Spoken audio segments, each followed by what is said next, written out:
Beautiful, beautiful.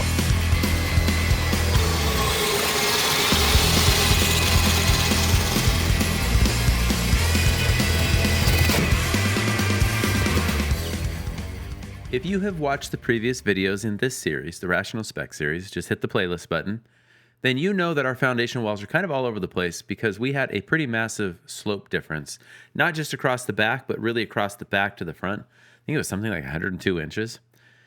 We like to start with our garage walls. We go ahead and we just frame them on the deck. We have loads of room to set up. It's easy. I'll show you how to shoot the corners in so that you get the right heights at the end of this video. This is like the world's easiest wall, right? I mean, the thing's like 7 feet, double top plate, PWT treated bottom plate, 20-footer, dead straight, and then 2 foot on center.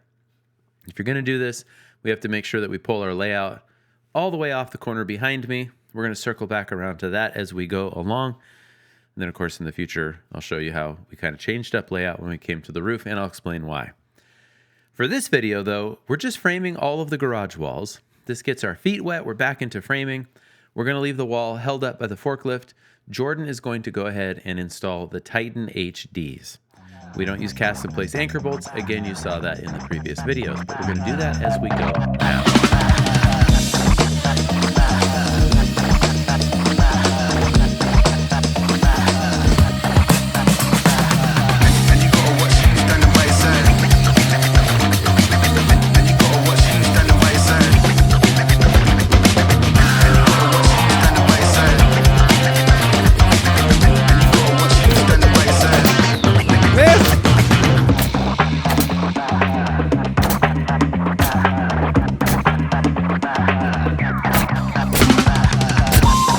Wall number 2, which is a little funky because of the step downs.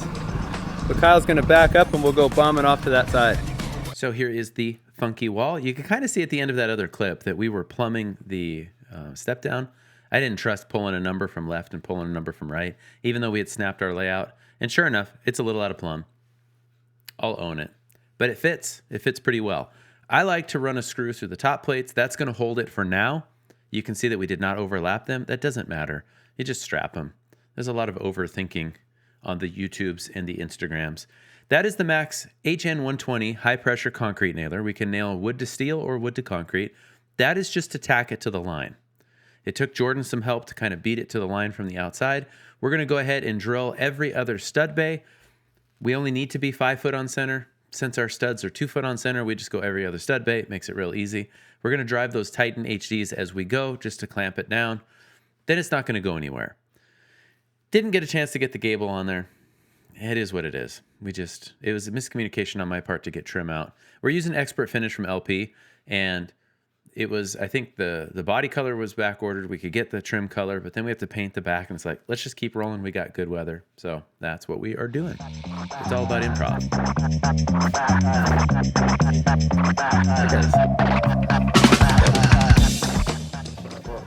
Are you sweating? Yeah, but the shirt hides it better. Nice. Okay, there's 2 walls. So normally this would be a gable wall, but we don't have our trim yet. There's just been some miscommunications. So anyway, we'll drop a gable on that later. We can't get our eaves on that. So after lunch, garage wall, garage wall, garage wall, and then weekend. Good job, guys. Hey, Jordan, say something really smart. Yippee! To which Kyle says he's still single, ladies. Undercompensating.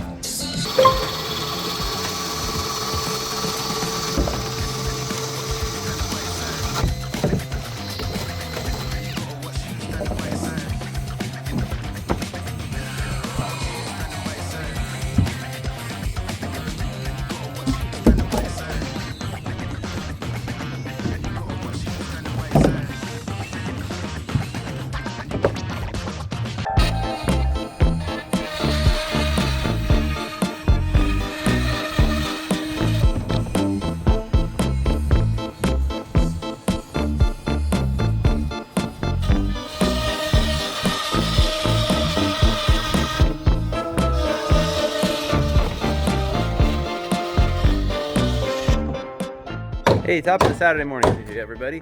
So Kyle and I were going to be here for just a couple of hours. We just kind of ran out of time yesterday. So we just skied this wall in. We rarely work Saturdays, like probably in my life, less than 10. This was one. And the reason is because Hubert was coming out to do some filming. So as of the filming of this video, by the time it's published, it's going to be a few weeks later. Matt Pinella and I are doing some lumberyard events for Hubert. So 2 the last week of October, and then 2 in November. And then hopefully next year we'll do some others. So stay tuned for that. But we wanted something to be in place because Matt and I needed to film promos. So this wall was ready to go. First thing Kyle and I did is go ahead and set it. You can see the drone in the background, little behind the scenes. Typically, for stuff like this, I will have 3 cameras running. They're all time-lapse in this case. 1 is drone, 2 are Osmos, which I guess you right now are being recorded with an Osmo. These are just simple, easy walls. There's the rigging chain that we got from U.S. Cargo years ago. Well, actually like a year ago because they stole our other one. Fantastic. Ben Morton talked us into that. And now I have layout over here. We'll get going on the other garage opening. So we won't be working here Monday and Tuesday, so that's why we're here today. So there's the 3x bottom plates, all laid out. Titan's in. The engineer spec'd 3x for this. Since I had to order a 16-foot stick for the wing walls, then we just keep this easy. So we screw them in at the top and then he's just connecting them up. We always start with the garage on this house because there's just not enough room then.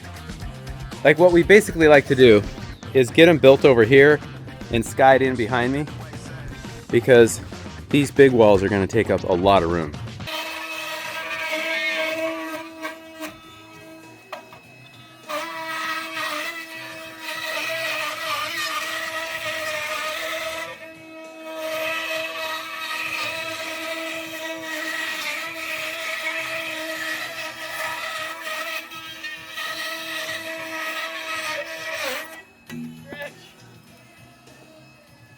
Because our portal walls have hold-down straps, I just elect to go 6x6. We could probably get away with 4x6, but I typically go 6x6. And you're looking at that and thinking, that is a whole lot of waste, Big T. Yes, it is, because the walls are taller, but we will use that up. We will use it for backing and blocking in these shear walls. So the reason why we need kind of the beefier material in these shear walls is because across the garage, you'll see that the portal walls, the walls on either side of the opening are very narrow. They need a 3-inch nail spacing according to the engineer. That's why we had the 3x mudsill. So I just beef up the walls. Yeah, it's an insulated garage, but let's be honest. Doesn't matter how much insulation you put in the walls. The doors are kind of whatever.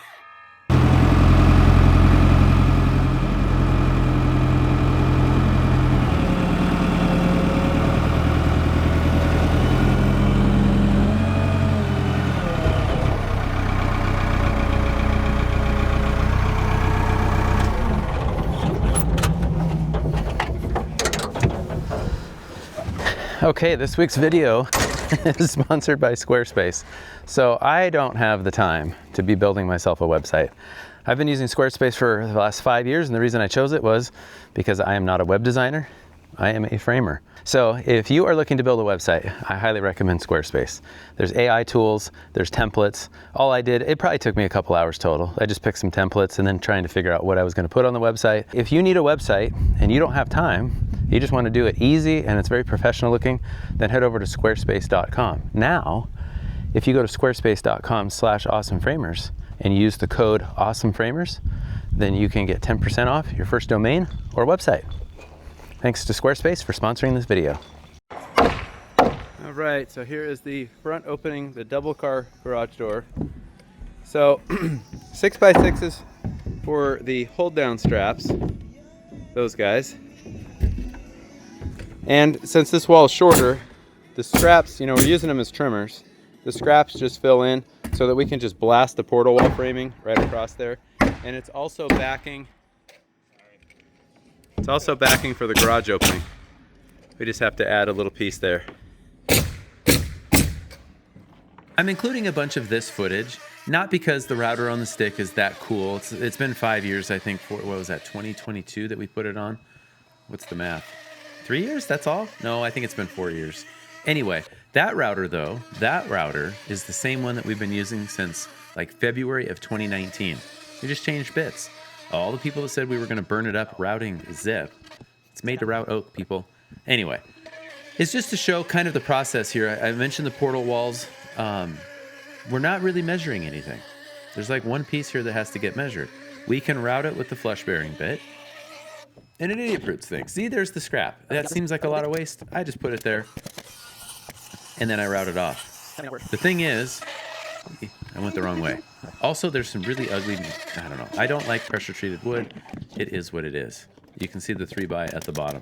3-inch nail spacing. I'll show you that in just a second. So now you see how skinny those are? There is something though that I must correct momentarily. Before that though, I would like to wax eloquent from my high horse. Keep everything clean. These battery powered blowers, I don't care what brand you use.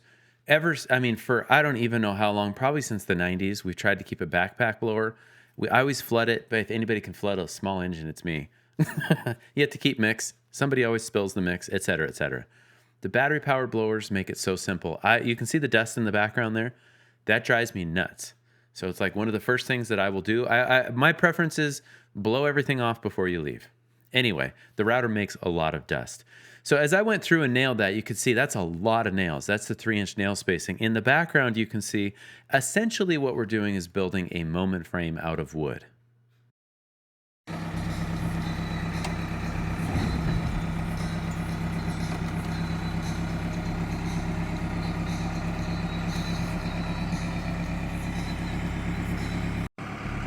Hey, there's some wood in that wall. Now, allow me to tell on myself. So you notice that we put the PWT LVL, it goes full length on that wall, and we're putting it at the height of the garage opening. Well, I got an email from Thor Madison, structural engineer, my hero. I quote his shear-wall book all the time, and he was giving me some guff for doing exactly that. Now, a lot of us have opinions, and I think I'll follow this up with a video, maybe with Thor. If you're watching Thor, commit, man. Let's just set a time and do it. Header at the top, underneath the plates, or header where we have it? What do you think? Okie doke, and there it is. Locked together, we just plumbed that spot there and then quickly sheathed it, so that's all connected all the way around to here. 2 words: lateral torsional buckling of beams. I will show you this graphic, right?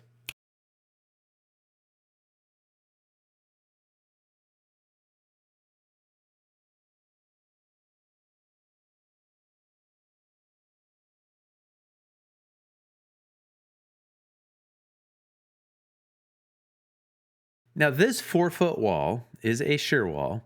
We're going to have a 5 1/4 by 16 PWT LVL that sits on top of that wall, shoots all the way to the back, that will hold up another beam that runs perpendicular, and that eliminates the column in the garage. This is what happens when you keep building the same house over and over again. You make improvements. So to that end, with the wall still rigged, but just a little bit of slack, we plumb and we go ahead and we sheet that wall now, and then there's no need for any walls in the garage. Winning. Slowly winning. The router on the pole, so we didn't take a measurement and cut anything because, well, why would we? We have a router on a pole. And Kyle's just tall enough on a ladder to get up there.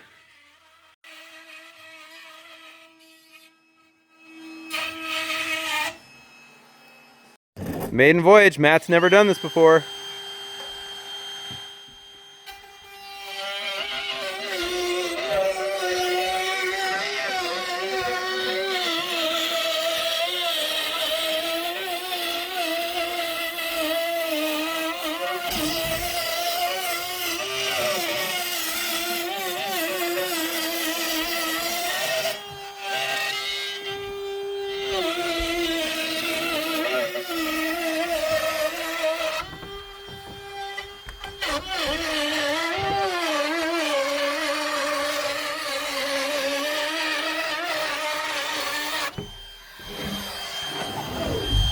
Do you feel like That's incredible. the most masculine you've ever felt? No, the blue Mustang out there did that for me. Is this a floor scraper? Yeah. I mentioned that we didn't have our trim, but we went ahead and built the overhang on this gable. We tried to save something so that when Matt came out, we could film something. And he's got some GoPro footage somewhere. Apparently I deleted all my footage. If I wouldn't have downloaded this to my phone, I wouldn't have it. Do you notice, though, the genius trick that Awesome Framers is using? That's right. We have 2 extra of the 9.5-inch PWT I-Joists left from the floor. This is why I typically will order just a little bit extra. They were pre-screwed to the wall with screws ready. We dropped that in place. Well, here, let me just show you.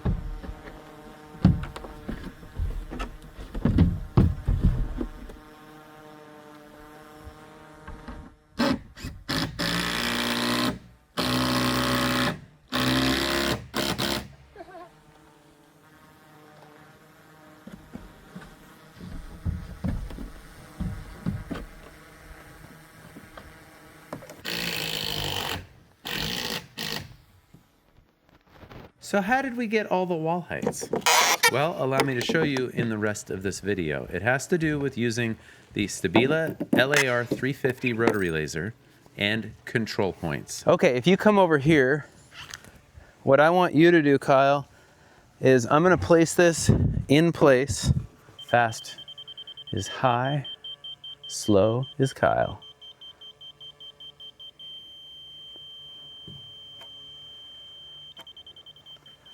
Okay, hold the top real quick.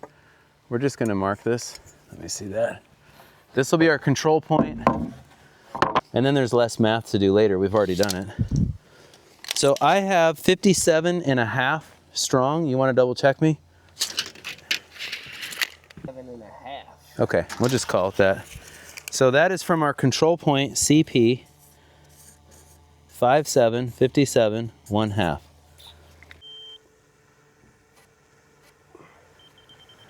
Okay. Hey, real quick, because this video is going live and ISOtunes officially has kind of the whole Black Friday, Cyber Monday, month of November sales, now is the time to stock up. You notice that I'm always using the free 2.0 or the Air Defenders. So here is my custom landing page. I did not realize that they were using that sweet picture of me from a few years ago. Anyway, these are the ones that I highly recommend. Our whole family wears the free 2.0. I wear them to the gym, hiking, everywhere. Sometimes if I need to be able to hear, I'll wear the Air Defenders and pop them off when there's no noise, put them back on when there's a lot of noise. Here's the thing I want to just get on my high horse about. I am about to turn 48 years of age. I started wearing hearing protection when I was about 22. Do you think I have any regrets? Zero. And this is even easier. So protect your hearing. If you like to wear the ones that are paired with your phone that are the same manufacturer as your phone, you might want to check to see if they actually have a noise reduction rating. They probably don't that you can find. These do. So let's get back to the video. Hey, save the 30%. So here's what I always like to do so I don't get confused.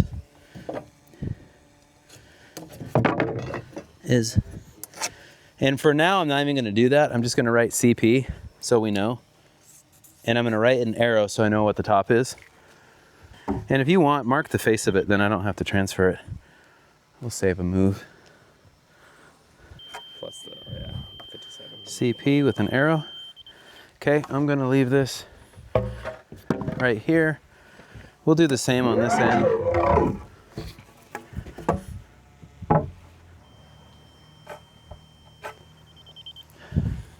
CP, arrow up. Okay. I think if I set it here, it really is for both walls.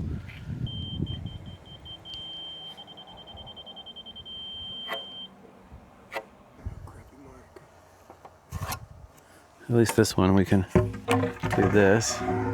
Okay, let's go do the front ones.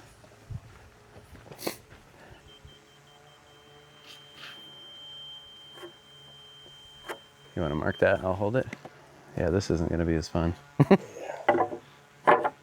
Plus the 57.5. Yeah, I already forgot the number. Okay, then I'll just set this here.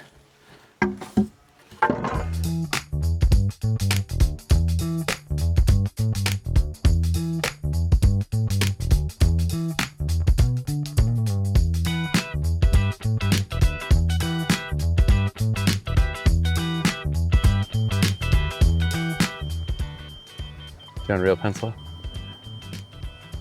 You like that Holter Force pencil? It actually doesn't break as much. Oh, interesting. Like a little bit stiffer lid. A little bit different. All right. CP. I don't even know. Automatic? That's something. I don't know what that is. All right, dude. Is there anything before we take this down?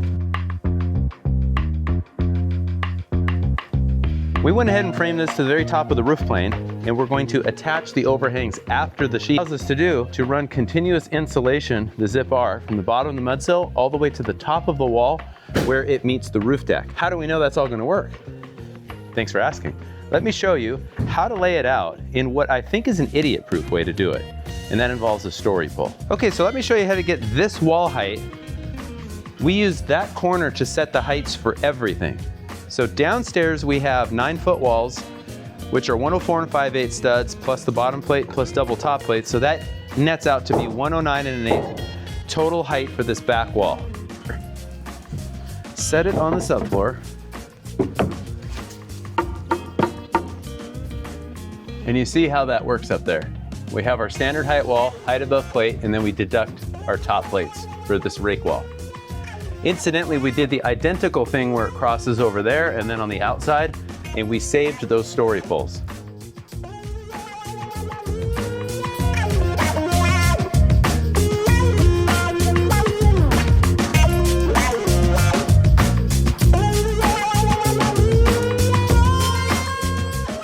Hey everybody, welcome back to the channel. So we decided to monopoly frame these overhangs, and it can support all 613 pounds of us, or 48 stone.